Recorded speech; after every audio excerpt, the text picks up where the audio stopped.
This is Vaishnavi Chauhan. आप सभी का बहुत बहुत स्वागत है हमारे इस यूट्यूब चैनल जेन्युइन स्टडी पर।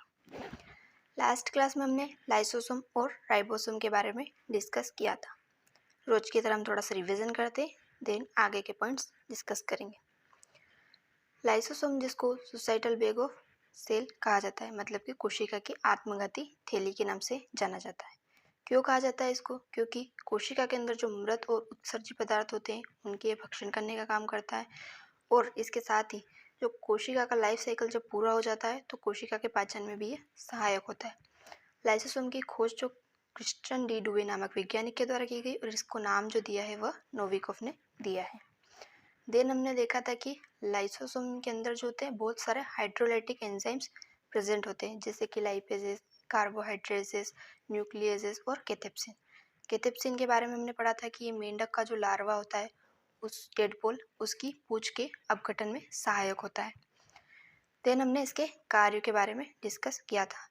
इसका कार्य जो कोशिका के अंदर जो टॉक्सिक बैक्टीरिया, वायरस ये आते हैं, इनके भक्षण करने का काम करता है। सेकेंड, जो अपशिष्ट पदार्थ होते हैं उनके भक्षण करने का काम करता है। ये गुणसूत्र के पृथक्करण में भी सहायक होता है, और ये कोशिका विभाजन में भी सहायक होता है। देन हमने पढ़ा था राइबोसोम के बारे में। राइबोसोम की खोज जो है पेलार्ड नामक वैज्ञानिक ने की थी, इसलिए इसको पेलार्डी खंड के नाम से भी जानते हैं। और इसको प्रोटीन फैक्ट्री कहा जाता है, क्योंकि ये प्रोटीन के संश्लेषण में सहायक होता है। यूकैरियोटिक सेल्स में जो राइबोसोम का निर्माण होता है वह केंद्रिका में होता है, क्योंकि वहाँ पर आरएनए और प्रोटीन प्रेजेंट होते हैं। जबकि प्रोकैरियोटिक सेल्स जो होती है उनमें साइटोप्लाज्म में ही राइबोसोम का निर्माण होता है। यह दोनों तरह की कोशिकाओं में पाया जाता है। प्रोकैरियोटिक में 70 प्रकार का होता है, जबकि यूकैरियोटिक सेल जो होती है उसमें यह 80 प्रकार का होता है। लेकिन यूकैरियोटिक सेल में माइटोकॉन्ड्रिया और क्लोरोप्लास्ट में भी यह 70 प्रकार का ही होता है। इसके दो टाइप के बारे में हमने देखा था, 70 प्रकार और 80 प्रकार। 70 प्रकार का टाइप को दो उप इकाइयों में बांटा था, जिसमें 50S और 30S थे। जबकि 80S प्रकार की जो राइबोसोम है उसको दो सब यूनिट्स में बांटा गया था, जिसमें 40S और 60S थे। यहाँ एस का मतलब होता है श्वेतबर्ग यूनिट। यहाँ तक के सारे पॉइंट्स हमने डिस्कस कर लिए थे। अब हम आगे की क्लास स्टार्ट करते हैं। लेकिन अगर आपने इस चैनल को सब्सक्राइब नहीं किया है तो प्लीज़ इस चैनल को सब्सक्राइब ज़रूर कर दीजिएगा, और जो बेल आइकन है उसको भी प्रेस ज़रूर करिएगा, ताकि अपकमिंग वीडियो की नोटिफिकेशन टाइम टू टाइम आप तक पहुँच सके। तो चलिए आज की क्लास स्टार्ट करते हैं। कोशिका विज्ञान या सेल बायोलॉजी, जिसके अंदर हम आज का जो सेल ऑर्गन लेते हैं कोशिकांग, वह है रिक्तिका या राजधानी, जिसको इंग्लिश में वोक्यूल्स के नाम से जानते हैं। जब मैंने आपको सेल की स्ट्रक्चर बताई थी, या फिर प्लांट सेल और एनिमल सेल में डिफरेंस बताया था, तो मैंने आपको बताया था कि जैसे इस प्रकार से ये एक कोशिका है, प्लांट सेल है, पादप कोशिका है, उसमें रिक्तिका का आकार जो होता है बड़ा होता है, जिसके कारण जो केंद्रक जो होता है वह थोड़ा परिधीय साइड में होता है। तो ये रिक्तिका जो होती है वह कोशिका के अंदर जो इस प्रकार से अंतःप्रद्रव्य जालिका की सहायता से जो रिक्त स्थान या इस प्रकार से कुछ संरचना बन जाती है, तो उसको रिक्तिका कहते हैं। या कोशिका के अंदर इस प्रकार से खाली स्थान में बहुत सारी संरचनाएं दिखाई दी थी, जिनको रिक्तिका या राजधानी नाम दिया गया, क्योंकि यह स्थान जो है रिक्त दिखा था, इसलिए इसका नाम रिक्तिका रखा गया है। इसका निर्माण जो होता है रिक्तिका, इसका निर्माण जो होता है वह ईआर, कल हमने पढ़ा था ना, ईआर या अंतःप्रद्रवी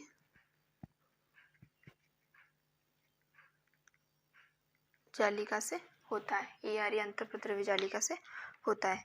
अब बात करें हम अगर इनके खोजकर्ता की, तो इसकी खोज पादप और जंतु में इसकी खोज अलग अलग वैज्ञानिकों ने की है। जैसे कि अगर हम पादप की बात करें, तो पादप के अंदर इसकी खोज करने वाले वैज्ञानिक का नाम है ल्यूवेनहॉक।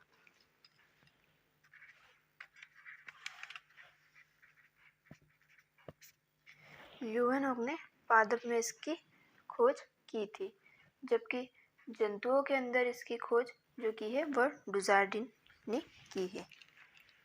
जंतु में इसको सर्वप्रथम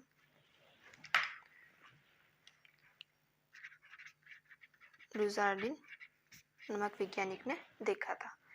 तो ये पॉइंट हो गए पादप में इसकी खोज और जंतु में इसकी खोज। अलग अलग क्वेश्चन बन सकते हैं, इसलिए आप इसको ध्यान रखिएगा। अब अगर हम बात करें इसकी कि इसका कार्य क्या होता है, तो इसका मुख्य कार्य जो होता है वह कोशिका के अंदर भोजन और तरल पदार्थों के संग्रहण का कार्य होता है, और इसके कार्यों के आधार पर ही इसको अलग अलग प्रकार में बांटा गया है। तो हम इसके प्रकार के बारे में देखते हैं। फर्स्ट जो इसका प्रकार है, तरल राजधानी। तरल राजधानी नाम से ही स्पष्ट हो रहा है। तरल मतलब कि यह तरल पदार्थों के संग्रहण का कार्य करती है। तरल राजधानी जैसे कि यह जो होती है तरल पदार्थों के संग्रहण का कार्य करती है। जल, उत्सर्जी पदार्थों, वर्णकों, पोषक पदार्थों। जल, उत्सर्जी पदार्थ, पोषक पदार्थ इसमें भरे होते हैं तरल राजधानी में। सेकेंड इसके टाइप के बारे में देखें तो संकुचनशील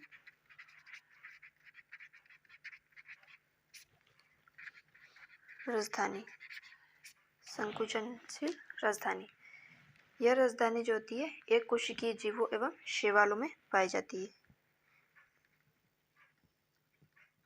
एक कोशिकीय जीव इन शैवाल में प्रेजेंट होती है, पाई जाती है, और यह परासरण द्वारा जल का संतुलन बनाए रखती है।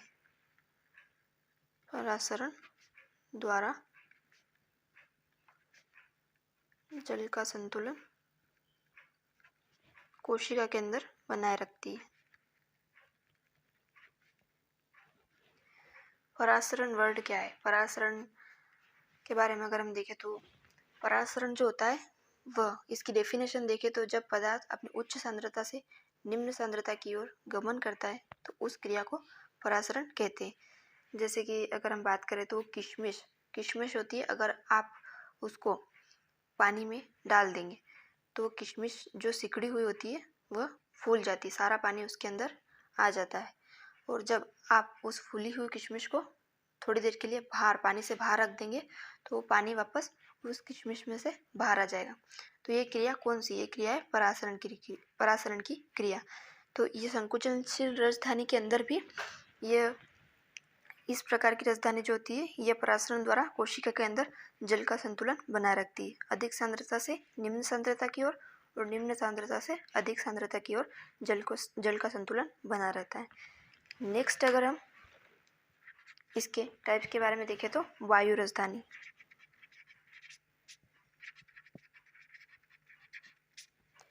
वायु राजधानी, अभी इसके अंदर जो इस प्रकार से ये राजधानी होती है, इसके जो अंदर का भाग जो खाली भाग है इसमें वायु भरी रहती है। वायु भरी रहती है जो कोशिका को उत्प्लावन प्रदान करती है। ठीक है। नेक्स्ट टाइप की अगर हम बात करें तो खाद्य राजधानी।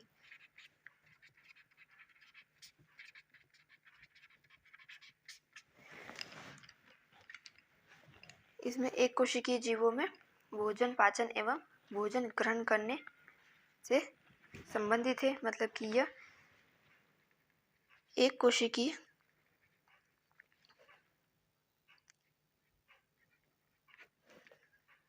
जीव जो होते हैं उनमें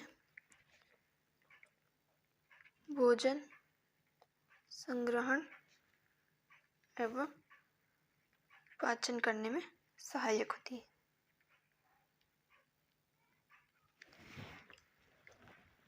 ये राजधानी के कार्य के आधार पर हमने इसके प्रकार के बारे में देखा। अब मोस्ट इम्पोर्टेंट क्वेश्चन इसको आप अगर कहें तो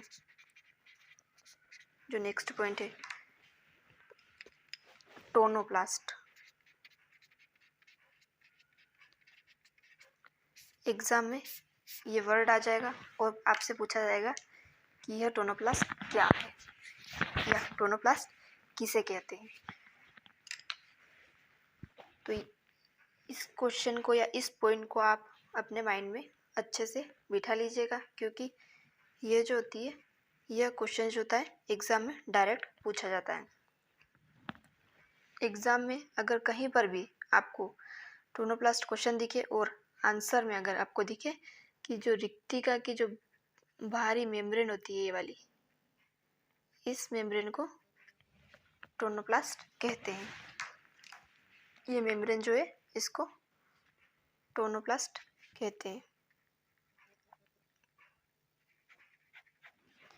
या रिक्तिका की बाहरी झिल्ली को टोनोप्लास्ट नाम दिया गया है। इस वाले पॉइंट को आप विशेष करके ध्यान रखिएगा। अब अगर हम नेक्स्ट पॉइंट की बात करें तो इस रिक्तिका के अंदर बहुत सारे पदार्थ पाए जाते हैं, जैसे कि हमने इसके प्रकार में देखे ही। इसमें भोज्य पदार्थ भी पाए जाते हैं, जैसे कि कार्बोहाइड्रेट, शुगर, सॉल्ट, विटामिन आदि, ये सभी जो होते हैं ये रिक्तिका के अंदर प्रेजेंट होते हैं। इसके साथ साथ इसमें कुछ वर्णक भी पाए जाते हैं, जैसे कि एंथोफ्लोर, एंथोसाइनिन वर्णक भी इसमें प्रेजेंट होते हैं रिक्तिका के अंदर। ये भोजन और तरल पदार्थों के संग्रहण का कार्य तो करती है, उसके साथ साथ ये एंथोफ्लोर और एंथोसाइनिन वर्णक भी इसमें पाए जाते हैं। इस पॉइंट के बारे में भी आप ध्यान रखिएगा। आपातकालीन स्थिति में जब कोशिका के पास भोजन और जो तरल पदार्थ है उनकी कमी हो जाती है, तब ये रिक्तिका कोशिका को भोजन और तरल पदार्थ प्रोवाइड करवाती है। अब हम इस पॉइंट में हम रिक्तिका के कार्यों के बारे में देखते हैं कि रिक्तिका की कोशिका में क्या क्या कार्य होते हैं। तो रिक्तिका का जो फर्स्ट कार्य है वह है भोजन संग्रहण करना।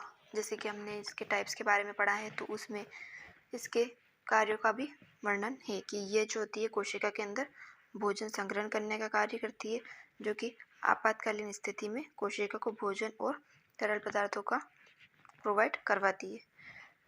सेकेंड जो इसके टाइप के मतलब कि कार्य के बारे में देखें तो यह साइटोप्लाज्म से अपशिष्ट पदार्थों को पृथक करती है। मतलब यह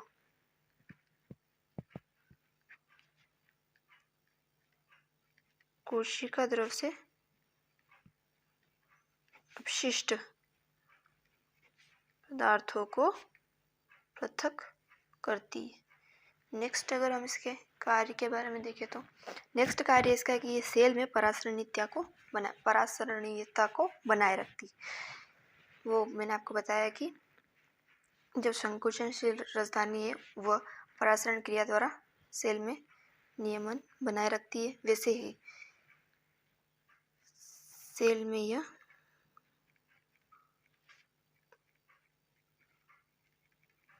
परासरणीयता बनाए रखती है। नेक्स्ट अगर इसके कार्य के बारे में देखें तो ये जो फूल होता है पुष्प फ्लावर, उसमें जो आप बाहर के जो ग्रीन ग्रीन भाग देखते हो उसको बाह्यदल, और जो उसके रंगीन भाग होते हैं जो रंगीन, जैसे गुलाब की पत्तियों का रंग जो होता है वह गुलाबी होता है, और उसके बाहरी भाग जो उनकी पत्तियों का रंग जो होता है ग्रीन होता है। तो ये बाह्यदल और दल, जो ग्रीन भाग है उसको बाह्यदल कहते हैं और जो गुलाब की पत्तियां हैं उसको दल कहते हैं। तो उनको रंग प्रदान करने के, जैसे कि इसमें एंथोसाइनिन, एंथोफ्लोर नामक वर्णक पाए जाते हैं, तो ये उन फूलों के बाह्यदल और दल को रंग प्रदान करने का भी कार्य करती है। दल और बाह्यदल जो होते हैं पुष्प में, उनको रंग प्रदान करने का कार्य करती है। भोजन संग्रहण करने का कार्य करती है, कोशिका द्रव से अपशिष्ट पदार्थों को पृथक रखती है, सेल में परासरणीयता को बनाए रखती है और दल और बाह्यतल को यह रंग प्रदान करने का कार्य करती है। इसमें जो पिगमेंट्स पाए जाते हैं उनकी सहायता से। सेल टॉपिक के अंदर अगर हम नेक्स्ट पॉइंट की बात करें तो वह है माइक्रोबॉडीज या सूक्ष्मकाय। ये सूक्ष्मकाय क्या होते हैं, इनके कितने प्रकार है, उन प्रकारों का क्या कार्य है, इन सभी के बारे में हम इसमें डिस्कस करेंगे। सबसे पहले तो इन माइक्रोबॉडीज या सूक्ष्मकाय का निर्माण जो होता है वह गोल्जी काय और अंतःप्रद्रव्य जालिका के टूटने पर होता है। फर्स्ट पॉइंट तो हम ये देखते हैं कि इनका निर्माण कैसे होता है। तो जो आपने पहले गोल्जी बॉडी पढ़ी, गोल्जी बॉडी और ईआर, गोल्जी बॉडी और ईआर के टूटने पर इन माइक्रोबॉडी का निर्माण होता है। फर्स्ट पॉइंट तो ये देख लिया आपने। ये माइक्रोबॉडीज अब प्रेजेंट किस किस में होती है, तो ये जो होते हैं ये पादप, प्रोटोजोआ और एनिमल की सेल में प्रेजेंट होते हैं। प्लांट, प्रोटोजोआ, एनिमल सेल्स में ये प्रेजेंट होते हैं, पाए जाते हैं।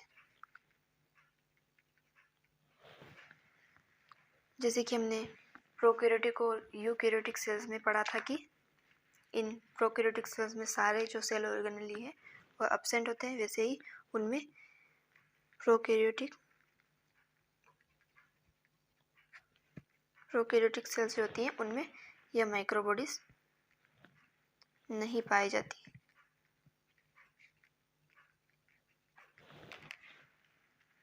नेक्स्ट पॉइंट की अगर हम बात करें तो इनका आकार जो होता है, माइक्रोबॉडीज का आकार कितना होता है, तो इनका आकार जो होता है 0.3 से 1.3 माइक्रोमीटर तक होता है।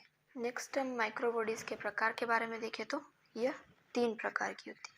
कितने प्रकार होते हैं? 3। फर्स्ट टाइप की अगर हम बात करें तो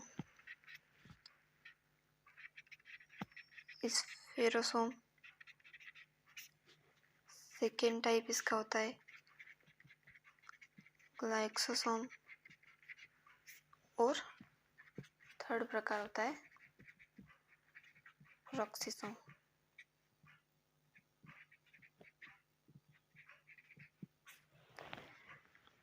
ये 3 टाइप्स होते हैं ये माइक्रोबॉडीज के होते हैं। सबसे पहले हम इनके खोजकर्ता के बारे में देखते हैं कि पेरोक्सिसोम की खोज किसने की है, स्फेरोसोम की खोज किसने की और ग्लाइक्सोसोम की खोज किसने की है। तो स्फेरोसोम की को खोज करने वाले वैज्ञानिक का नाम है पर्नर। ग्लाइक्सोसोम की खोज करने वाले वैज्ञानिक का नाम है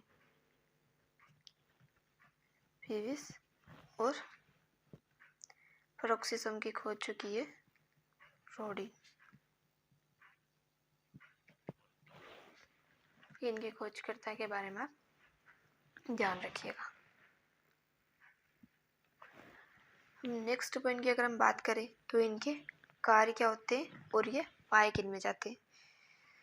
तो जो स्फेरोसोम्स होते हैं वो केवल और केवल पादप कोशिकाओं में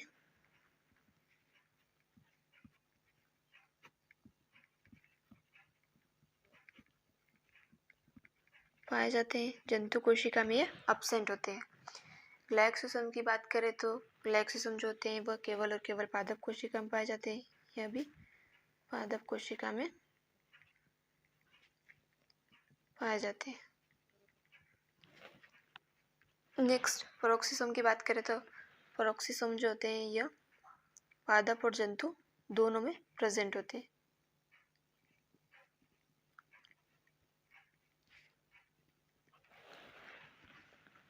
अब अगर हम इनके कार्यों के बारे में देखें तो स्फेरोसोम जो होते हैं वो काफ़ी हद तक लाइसोसोम के समान होते हैं, क्योंकि लाइसोसोम में भी हाइड्रोलाइटिक एंजाइम या अपघटनीय एंजाइम पाए गए थे और इसमें भी हाइड्रोलाइटिक एंजाइम पाए जाते हैं जो कि पादप कोशिका के आंतरिक पाचन में सहायक होते हैं।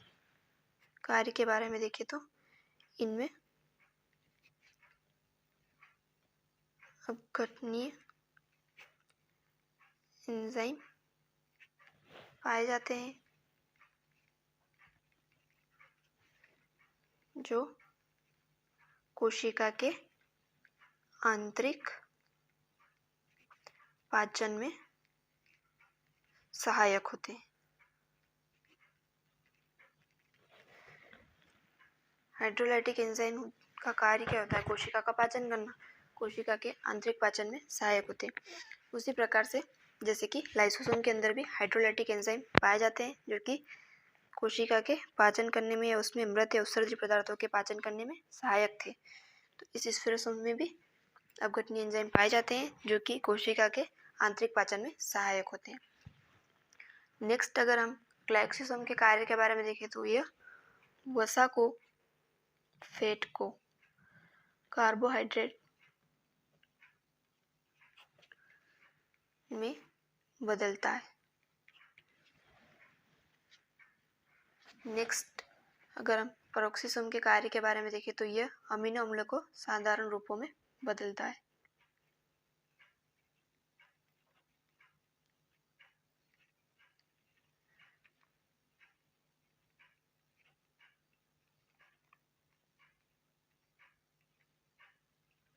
वही अमीनो अम्ल जिनसे प्रोटीन का निर्माण होता है। अमीनो अम्ल के बहुत सारे अमीनो अम्ल जो होते हैं मिलकर के प्रोटीन का निर्माण करते हैं। वो अमीनो अम्लों को साधारण रूपों में बदलने का यह कार्य करता है। इन तीनों के बारे में आपको ध्यान होना चाहिए क्योंकि एग्जाम में स्फेरोसोम, ग्लाइकोसोम और पेरोक्सिसोम से क्वेश्चन बनते हैं। इनके खोजकर्ता के बारे में पूछ सकते हैं, ये किस कोशिका में प्रेजेंट होते हैं इसके बारे में पूछ सकते हैं, और या इनके कार्यों के बारे में पूछ सकते हैं। या क्वेश्चन ऐसे भी बन सकता है कि वसा को कार्बोहाइड्रेट में बदलता है। ऑप्शन में 3 और चौथा ऑप्शन कोई दूसरा दे सकते हैं। तो आपको ग्लाइकोसोम का ये नाम याद होना चाहिए। आंतरिक पाचन में सहायक है या लाइसोसोम से समानता दर्शाता है, तो उसको वहाँ पर आपको स्फेरोसोम का नाम याद रखना है। और पेरोक्सिसोम जो होते हैं अमीनो अम्लों को साधारण रूपों में बदलने का कार्य करते हैं। नेक्स्ट पॉइंट की अगर हम बात करें तो गतिशीलता से संबंधित कोशिका। गतिशीलता से संबंधित भी 2 कोशिकाओं के नाम एग्जाम में पूछे जाते हैं जिनके बारे में आपको ध्यान होना जरूरी है। पक्षमाप जिसको इंग्लिश में सीलिया कहते हैं, और दूसरा है कशाप जिसको फ्लैजिला भी कहते हैं। अब ये सीलिया और फ्लैजिला क्या है तो मैं पहले आपको डायग्राम से समझाऊंगी फिर इनके बारे में, ताकि आपको अच्छे से समझ में आए। जैसे कि आपने पैरामीशियम देखा होगा, नहीं देखा हो तो आज ही गूगल से सर्च करके ज़रूर देखिएगा। ये पैरामीशियम कुछ इस प्रकार से होता है और इसके चारों ओर इस प्रकार की संरचना पाई जाती है।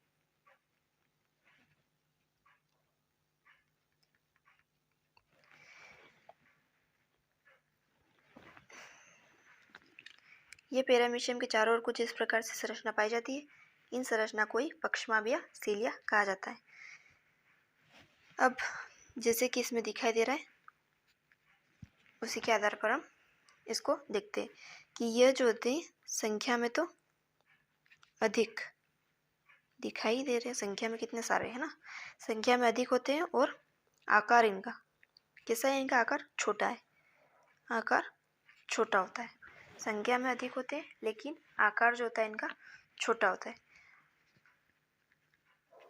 अब इनके कार्य के बारे में देख लेते हैं कि जो ये पैरामीशियम के चारों ओर जिनको इन सीलिया को पैरामीशियम के पादप के नाम से या पैर के नाम से भी जानते हैं, क्योंकि ये पैरामीशियम को एक तो गति करने में सहायता करते हैं, एक पैरामीशियम को किसी चट्टान से चिपकने में सहायता करते हैं, दूसरा ये किसी भोजन को पकड़ने में भी सहायक होते हैं। इस प्रकार से भोजन पकड़ने में फर्स्ट कार्य, तो सेकंड कार्य गति कराने में, जीव को गति कराने में सहायक होते हैं। थर्ड अगर हम इसको देखें तो ये किसी चट्टान से चिपकने में सहायक होते हैं। मैंने डायग्राम इसलिए बताया क्योंकि आपको उससे ज़्यादा समझ में आए। मैं अगर डायरेक्ट यहाँ पे लिख देती कि ये संख्या में अधिक होते हैं, आकार में छोटे होते हैं, एक तो ये गति करने में और किसी जीव को किसी सतह से चिपकने में सहायक होते हैं, तो उससे आपको कम समझ में आता है। लेकिन मैंने आपको पहले डायग्राम बनाया है, फिर आपको इसको समझाया, तो आपको इससे ज़्यादा समझ में आएगा, क्योंकि हम जो पढ़ते हैं उससे ज़्यादा हमको देखी हुई चीज़ें ज़्यादा याद रहती है। और साइंस में सब कुछ जो है वह डायग्राम पर ही डिपेंड करता है, या डायग्राम ही का खेल है साइंस के अंदर। अगर आप डायग्राम को अच्छे से समझ गए तो आपको आधी थ्योरी तो ऐसे ही याद हो जाएगी। अब जैसे फ्लैजिला है, कशाप के बारे में हम देखते हैं, तो इसको भी मैं आपको डायग्राम से ये हमने बनाया बैक्टीरिया, और इस बैक्टीरिया के इस प्रकार से कुछ संरचना होती है। इस संरचना को ही कशाप या फ्लैजिला कहते हैं। एक और डायग्राम मैं बनाती हूँ, यह है यूग्लिना। इस यूग्लिना के भी इस प्रकार से संरचना होती है, उसको फ्लैजिला कहते हैं। अब इसकी जो विशेषता है उसके बारे में लिखते हैं। यह संख्या में कितनी होती है? तो संख्या में तो कम होती है, लेकिन आकार कैसा है इनका? दिख ही रहा है, आकार बड़ा है। और इनका कार्य क्या है? तो इनका तो केवल एक ही कार्य है, यह जीव को गति कराने में सहायक होती है। इस प्रकार से आप गतिशीलता से संबंधित दो कोशिकाओं के बारे में भी याद रखिएगा। सीलिया फ्लैजिला के बारे में, संख्या में अधिक, आकार में छोटे, भोजन को पकड़ने में सहायक, गति कराने में, चट्टान से चिपकने में सहायक। और एक कशाप जो फ्लैजिला होते हैं या बैक्टीरिया यूग्लिना, इनको गति कराने में सहायक होते हैं। संख्या में कम लेकिन आकार में बड़े होते हैं। ठीक है, तो यहाँ तक सारे पॉइंट्स के बारे में आप अच्छे से ध्यान रखिएगा। एक एक लाइन से एग्जाम में क्वेश्चंस बनते हैं, आप सभी चीज़ें अच्छे से समझते चलिएगा, तो आपको एग्जाम में कोई प्रॉब्लम नहीं होगी। तो आज की क्लासेस यहीं तक। इसके आगे के पॉइंट्स के बारे में हम डिस्कस करेंगे नेक्स्ट क्लासेस में। आई होप आपको आज की क्लास पसंद आई होगी। अगर आपको आज की क्लास पसंद आई है तो प्लीज़ हमारे इस चैनल को सब्सक्राइब ज़रूर करिएगा, लाइक करिएगा, और अपने फ्रेंड्स के साथ इसको शेयर करके उनकी भी हेल्प ज़रूर करिएगा। Thank you.